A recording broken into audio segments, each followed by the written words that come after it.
So there was a season in my life where I was praying for restoration, okay? There was something I had and lost, or I felt like I had and lost it, okay?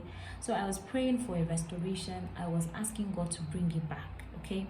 So as I was praying, going, searching through the scriptures, God actually gave me a confirmation that He was going to restore it, or He said that He wasn't going to restore it in the package that I thought I wanted it in. So, for example, I'm saying that this comb, I lost this comb, and I'm saying I want this comb back.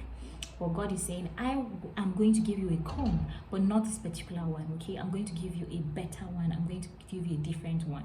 Now, it is very hard for me to let go of this comb because I have a certain attachment to it, okay? I have a certain attachment. I've built a bond with it. We have spent so much together, so much time together with this comb, so much so that I don't want to be away from it. But then I lose it, or it falls off, or it breaks or something, and I'm praying to God, please, please, please restore it.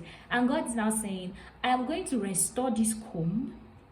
It's not comb, by the way, it's comb, okay? I'm going to restore it, but then in a different body, okay? It is not going to be this comb, okay? It is going to serve the purpose. It's going to function like it, but it's going to even function better than it, okay? It is not going to look like this. It's not going to be in this same package. It is going to be different, okay? It will serve that purpose and it will serve it better. A lot of times we get so attached to our past, and we are praying and we're begging God to bring certain things back into our lives, certain things that He removed for our own good, okay? Now, in my own particular story, I was attaching a certain name to the blessing that I wanted, to the restoration that I wanted. But God was telling me, I will restore, but not in that same package. So stop attaching a name to your prayer.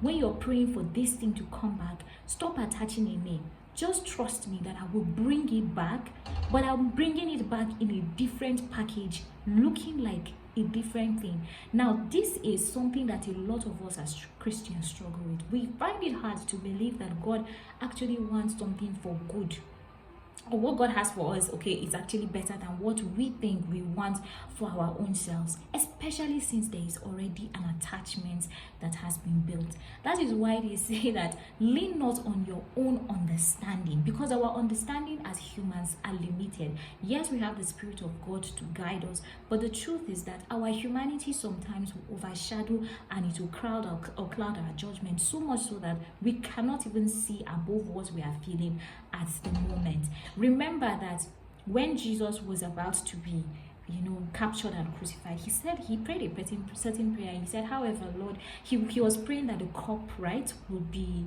if you will not drink of the cup, let the cup be taken away from him. But he now said, however, not my will, but your will be done.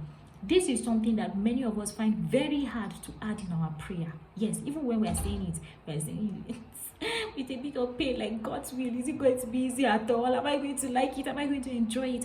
I am here to remind you today, right, that as far as you are in the middle of God's will, as far as you are in His will, my dear, there is no enjoyment that you need in this life that you will not get.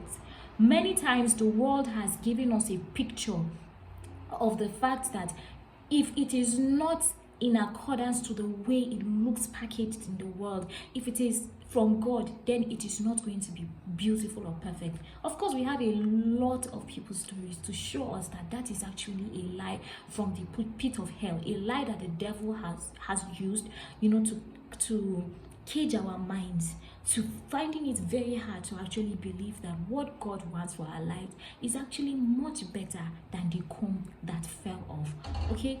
Prayer for restoration, God restores. I will tell you this for a fact, because when He actually restored that thing, I actually stopped attaching a name to the prayer. Yes, I did that. It was hard for me.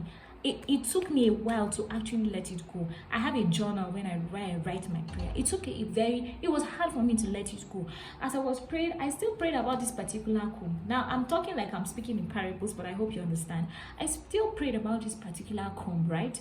But then, at the end of the prayer, I now said, Father, however, if it is not your desire to bring back this comb into my life, I've let it go.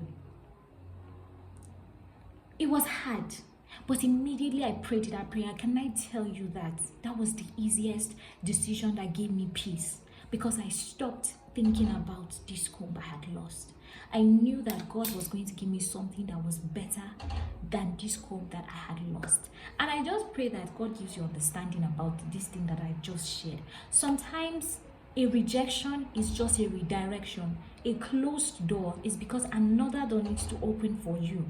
And so this door has to close so that you stop looking at this direction and you focus on the other door that God has opened for you, because that is where He actually wants you to be. May God give you direction and may God give you understanding. Until I see you in my next video. I didn't even tell you my name from the beginning. My name is Dorothy Beninga.